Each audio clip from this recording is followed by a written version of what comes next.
Welcome to Markets Now. I'm Michelle Rook along with Naomi Blohm with Total Farm Marketing, and we were leaning lower in pretty much everything but live cattle futures on Wednesday. And Naomi, let's start off talking about the grains first of all, because some of the pressure just came from an improvement in the weather forecast, didn't it?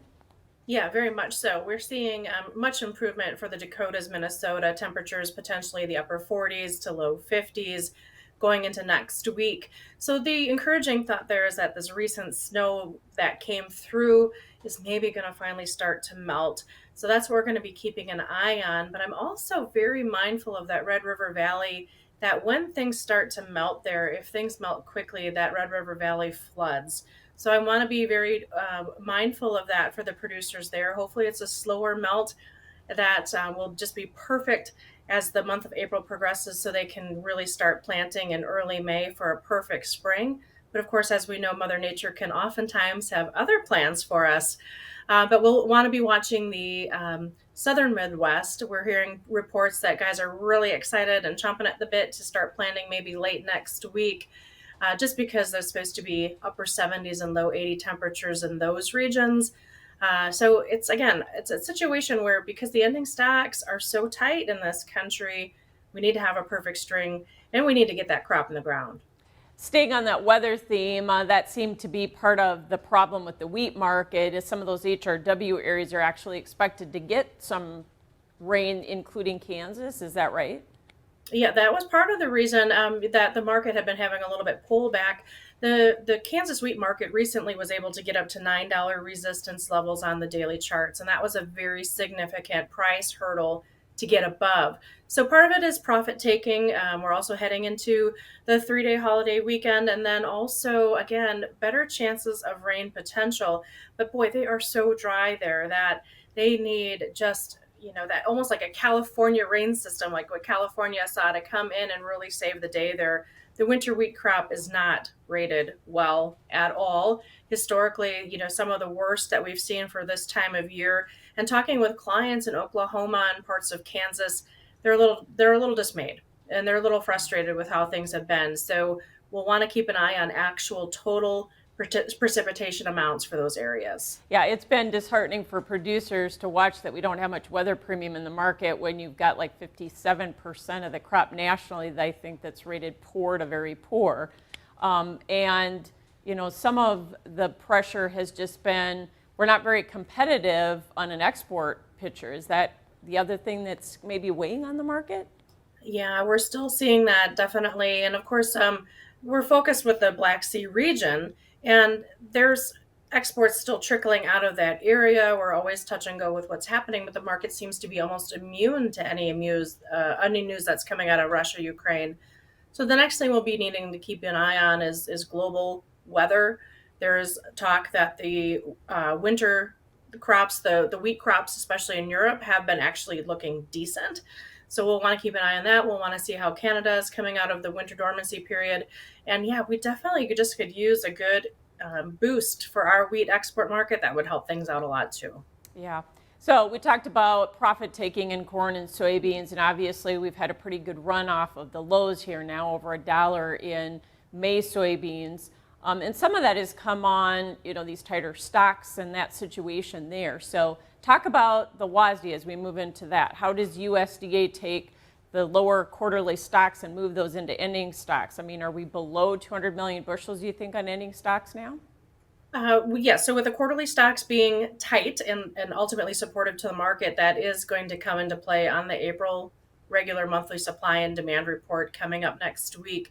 Ultimately, I do think we're going to see ending stocks be tighter for the old crop for soybeans. I haven't seen any pre report expectations yet, but it probably would be a number closer to the 200 million bushel mark. It would be a shock to the market if it came in lower than that. That would really set off some fireworks.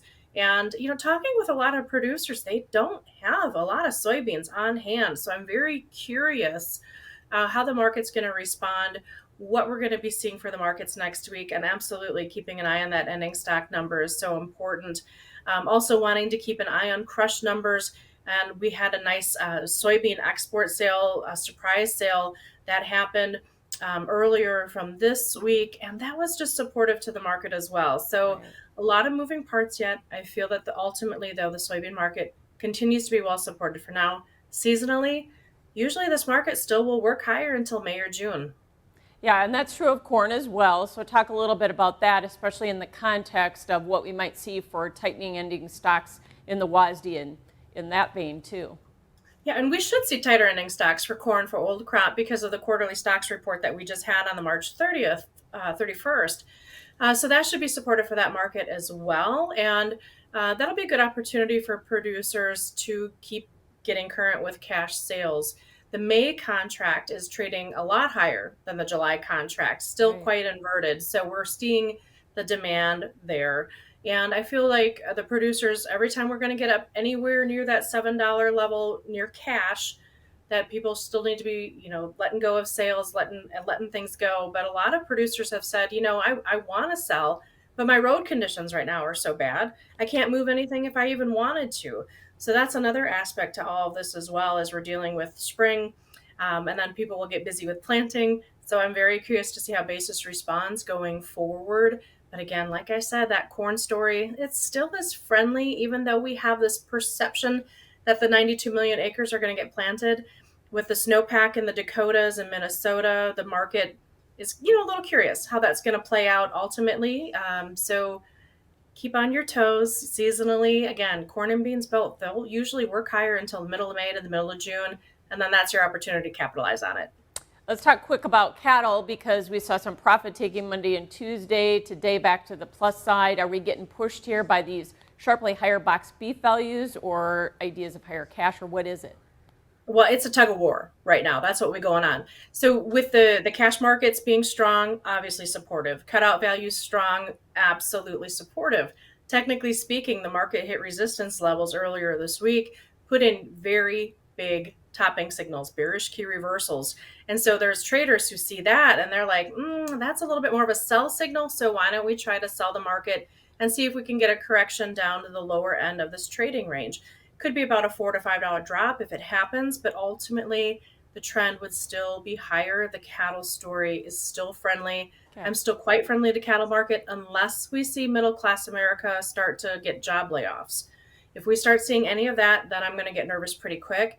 But the demand is there domestically.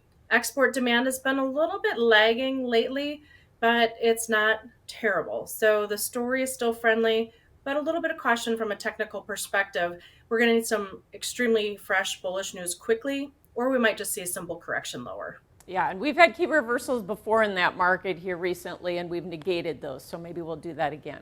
All right, thanks for joining us. That is Naomi Blohm with Total Farm Marketing and Markets Now.